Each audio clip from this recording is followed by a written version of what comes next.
Olá, sejam bem-vindos ao VALEvj Entrevista. Eu sou o Sérgio Martins e hoje trago a grande pianista Gabriela Montero. Olá, Sérgio. Olá, tudo bem? Sim, tudo bem, graças. Gabriela, há quanto você hoje é considerada uma das vozes, né, pela democracia na Venezuela? Quanto tempo isso começou?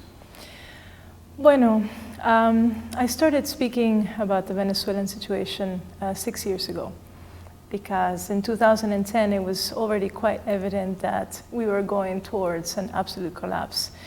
And as a human being above anything, before being an artist, and as a Venezuelan citizen, I really felt that there was too much silence about the situation. There still is too much silence.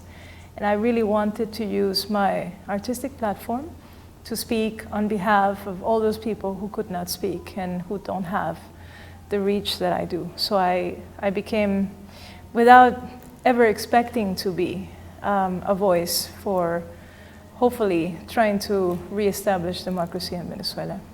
Na música você se considera uma voz solitária ou há outros músicos venezuelanos que moram fora do país que já estão começando a se manifestar? No somos muchos. I think it's becoming a little bit more and more. Definitely in the classical world, it's very rare to have a musician speaking today, because in the past there have been many examples of great artists who lent their voice to social justice as well. But in the classical world, and definitely in Venezuela, I'm a pretty lonely voice. I mean, there are a few, but I speak very loudly. Eu estava olhando as matérias sobre a Venezuela hoje.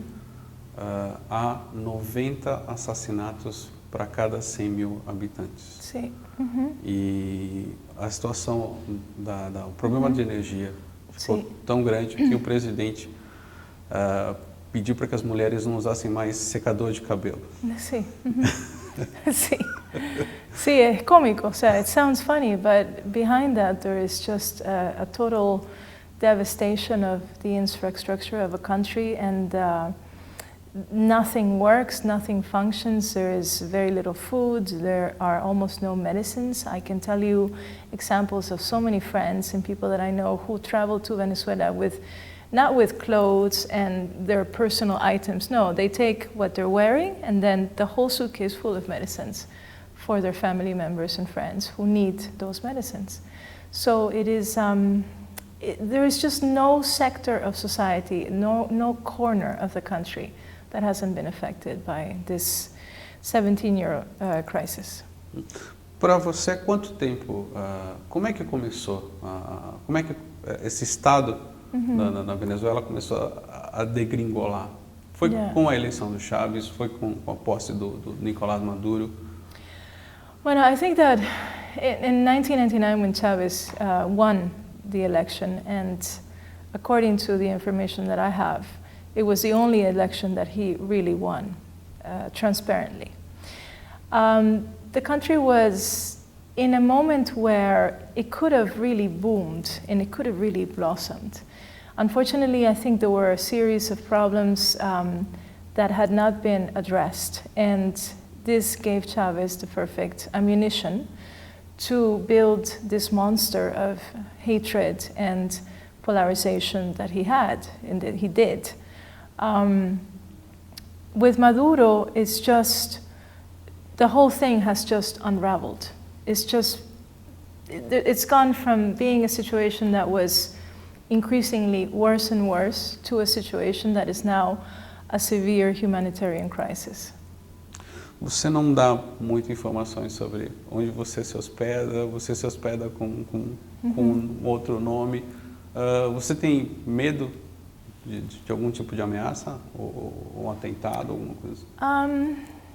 Yeah, sure, yes, I am, because I think that any dissident voice and any voice that is, let's say, carries with it a lot of strength, because it's not just my voice, it's really the many, many, many people that speak through me. You know, I am just delivering not only my message, but the message of that Venezuela that is desperate for a change and that wants to live in democracy and that wants a country that is fair and just and dignified for the entire people. We're not talking about division, we're talking about unifying and where everyone can live in a country with a future. So I feel that, yes, I am definitely uncomfortable for the government, but there are many of us who speak like this. There are many, many brave men and women in Venezuela, outside Venezuela, who are doing incredible work. I'm not the only one. Você recebe ameaças? Você chega a receber ameaças? Por e-mail? Yes, I've had some nasty things, yeah. Qual foi o pior? I don't want to say, I don't want to remember. This is part of the price that you pay, you know. No tempo da ditadura comunista na Rússia, uma das maneiras que o governo tinha para propagar a sua excelência, né, o triunfo do comunismo era justamente falar, olha quantos compositores e quantas orquestras e quantos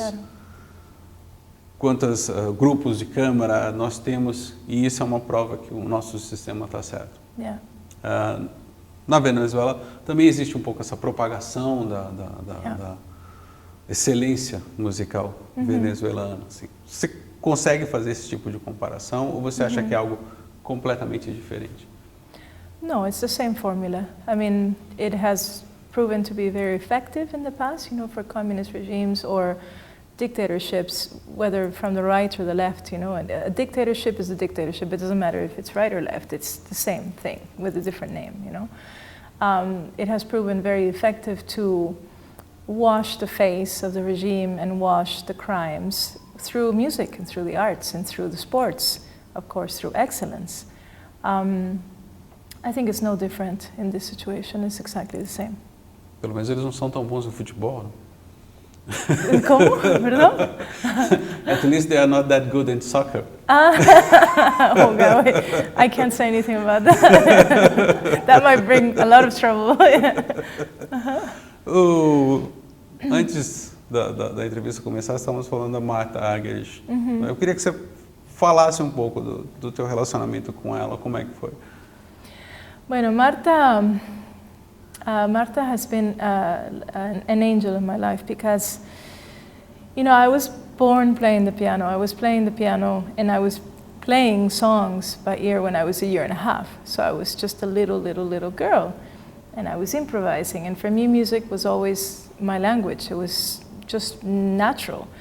But just because I was born like that doesn't mean that I always wanted it. So I went through several years of not playing and a lot of questioning and a lot of doubting as to, you know, am I going to give my life to this? Because it's almost like being a very religious person. You have to, it's a total devotion and commitment in your mind and in the way you live. So when I met Marta, I met her when I was younger, but then at 31, I was living in Montreal. And she came to give a concert with Dutoit, and I approached her after the concert to speak to her. I wanted to have her advice as to how to be a mother and an artist and, you know, just combine everything in the best possible way. And Marta, being Marta, said, I don't know, you know, because she's always like that, Gabrielita, you know, I can't really give you any advice, but I'd love to listen to you. So the next day, we were supposed to meet at 9 o'clock at night. I was going to play for her. And it didn't really happen until 1 a.m. By that time, I had had a few beers with my friends, I had dinner, I didn't think it would happen. And then I played for her, and she really changed my life in that moment because I didn't want to play the piano. I hadn't played in months. I was considering studying psychology, doing something that I felt could contribute to this world. I didn't really understand at that point that making music could be really a contribution. I thought it was too selfish, you know. And she just started to call people, to talk to people, and literally just went like, you know. And it also coincided with me being a single mother and kind of feeling that I had to do this for me and for my daughter. And this combined with Martha's enthusiasm, out of need and also out of curiosity, it just changed my life when I was 31. Você absorveu ela te passou alguma técnica ou No. Não? No, and Marta doesn't really teach, and I never studied with her, and we're just colleagues. I have the most beautiful admiration for her as an artist. I think she's completely unique. She is the most pure form of artistry and encapsulated in a person, and an incredible woman of incredible generosity and incredible vision and let's say, sacrifice to many degrees. But we've shared the stage many times. We've done, concerts together, and it's been a very enriching and sometimes funny experience, and it has been absolutely magical. Ela foi seu modelo quando você começou a tocar piano? Qual era o seu modelo de pianista? No, I didn't really have any. I grew up, when I studied with a teacher from the age of 8 until 18. I was in Miami, and I didn't really like my years there or studying with her. All I was allowed to listen to was to a Rao. So I grew up with a Rao. I didn't know who Simon Barrere was. I didn't know who Edwin Fischer was. I didn't know who Maria Udina was. I didn't know who Richter. I didn't know any pianists. And it wasn't until my 20s that I really discovered Marta, and I always thought she was exceptional, of course. Você está tocando com a USESP o concerto para piano do Grieg, que é um programa que você vai repetir no Proms em agosto na Inglaterra. Sim. Qual o teu primeiro contato com esse compositor e como é que está sendo essa experiência para você? The first time, I think I started learning the Grieg probably when I was 10, and I played it when I was 11. And there are many videos of that, and it was an incredibly exciting experience. I remember one of those times that I played it, I was in Ciudad de Mexico, and there were so many people in the concert, and there was such an excitement after the concert that I remember being most impressed by the fact that I had to have police escort me out of the hall. I thought, this is quite something, to have bodyguards, and I always loved this concerto. I also particularly love the anecdote of Grieg with Teresa Carreño, where Teresa Carreño was playing his concerto and he was sitting in the public, and he came to Teresa and said, "Señora, yo no sabía que mi concierto era tan hermoso." So I think that's incredibly sweet, for a composer to acknowledge a woman as well, which in the time she was quite revolutionary as an artist. Is a really beautiful little piece of history.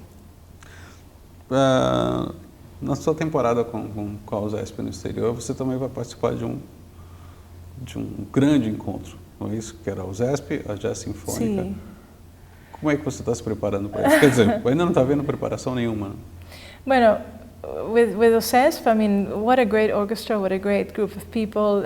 It has a fantastic reputation internationally.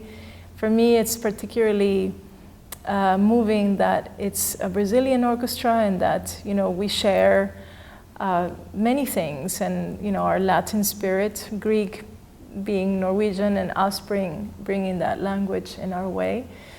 And of course, Marin Alsop, who is an absolute sweetheart and just a real musician, just a very honest musician, and a very humble one, and a very, I don't know, the way she crafts music, the way she approaches music is very, it's not selfish in the least. It's very generous, and I love that. It's very real. So it's an incredible privilege to be able to make music like that. Yeah. Você estava falando da improvisação, e a improvisação não é algo que é tão usado na música erudita. Como é que você combina esses dois mundos? Bueno, Marta had a lot to do with that because at 31, when I played for her, I also improvised for her, and I improvised on her. I said, I'm going to do an improvisation on you, on your life, on your romances, on everything that I know about you. And she just looked at me and said, Gabrielita, you have to share this with the world. So after many years of not improvising in public, because I was told by that teacher in Miami not to improvise, I finally was able to be myself. And so improvisation was always, it was just completely my very intimate language with the piano. It was never anything that I thought was different or special, but just my way to talk to it and to tell stories. So what I do now in concert is that if I play a concerto, then I do one piece or two, and I ask the public to sing me a theme because they need to see that to realize it's in the moment. There's nothing written. And then I improvise half of my recitals when I improvise recitals, so it's about 50 minutes of improvisations. Yeah, it's just me being Gabriela, that's it, But existem críticos que falam não se pode improvisar. No, they don't say that. No, I used to think this would happen, but maybe 1 out of 1,000 will say that. I mean, the reality I have found in the last 15 years is that people love it and they want to see the creative process. They want experiences that are real. They want you to talk to them through music, and they love the idea of almost going back in time to how it was in the 18th century. They love that. Gabriela, voltando de novo à questão da Venezuela, você tem uma composição que é a Ex-Patria. Sim. Que fala um pouco desse teu desgosto com a situação do país. Sí. Como é que ela nasceu? Bueno, eso lo voy a decir en español porque es muy emotivo, ¿no? Yo decidí hacer mi primera obra, digamos, pensando en Venezuela y enteramente dedicada a ilustrar la situación venezolana, ¿no? Ya en el año 2011 estábamos muy mal. Le dediqué mi pieza a las 19.336 víctimas de homicidio ese año. El año pasado fueron 28.000. Imagínate cómo ha aumentado esa cifra, ¿no? Yo creo que es la segunda ciudad más peligrosa del mundo. O la más peligrosa del mundo. ¿Hoy? Sí. Más que Honduras. Más, sí. Caracas. Y pensé, bueno, yo puedo seguir hablando, puedo seguir haciendo mis declaraciones. Hice lo que hice con mi disco de Solatino en el 2010, donde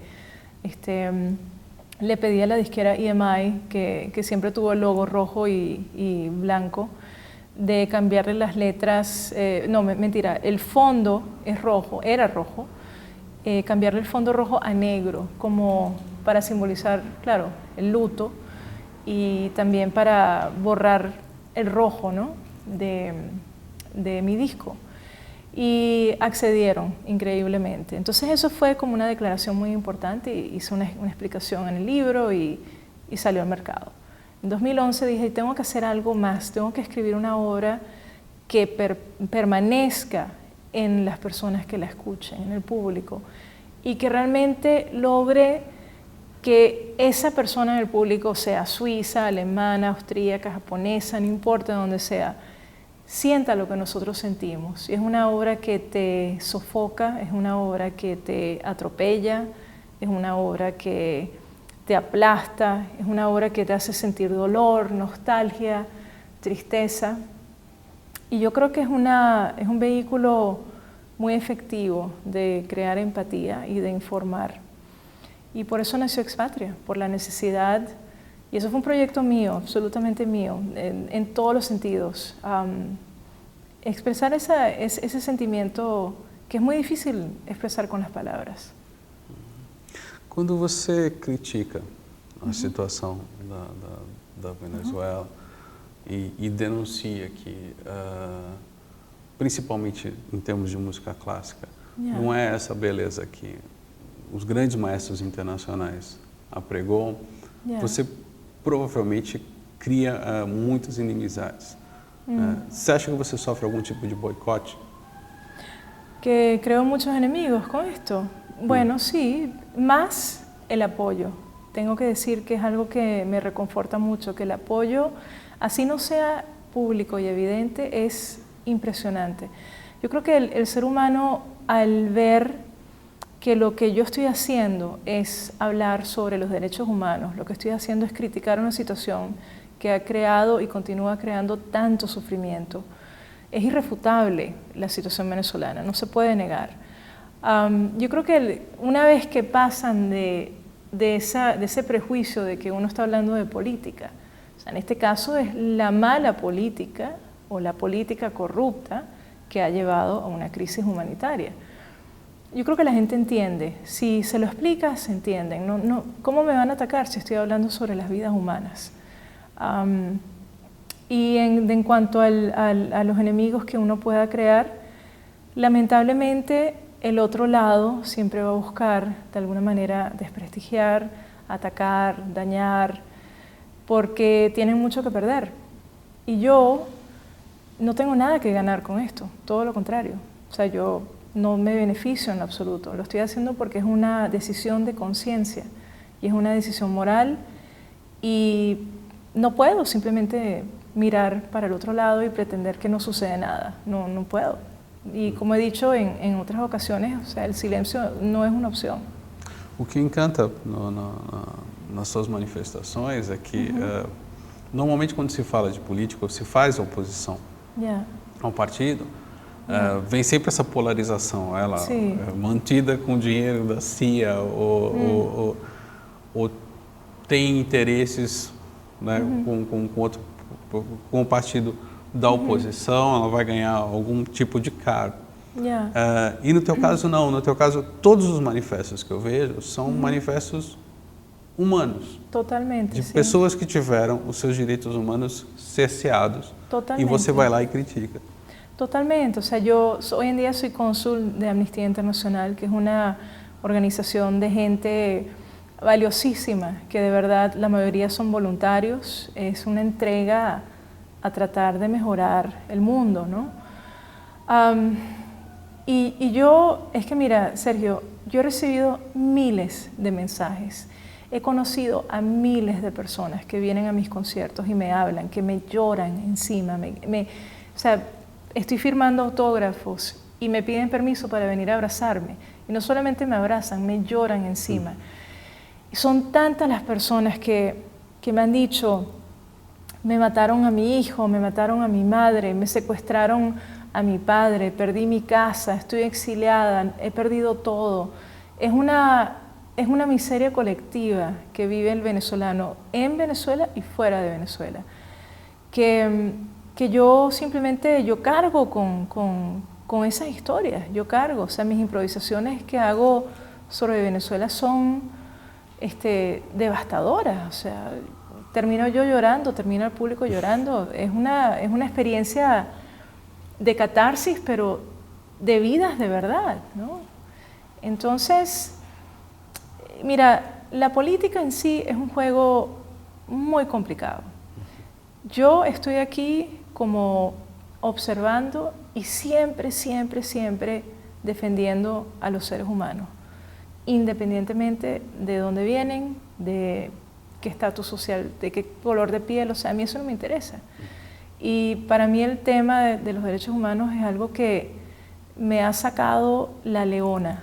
O sea, yo soy una persona que, a mí no me gusta el conflicto, yo no soy peleona, yo no soy guerrera, pero ver tanta gente sufrir, inclusive amigos y familia, es algo que no lo tolero, no lo tolero. ¿Hay esperanza para Venezuela? Claro, claro que hay esperanza. Claro que sí, eso nunca se pierde. Estamos trabajando por ello. Es importante tener esperanza, pero no esperar a que las cosas sucedan. Hay que crear la situación. Bom, tivemos o prazer de conversar com Gabriela Montero, uma grande pianista e, acima de tudo, uma grande humanista. Obrigado, Gabriela. Gracias a ti.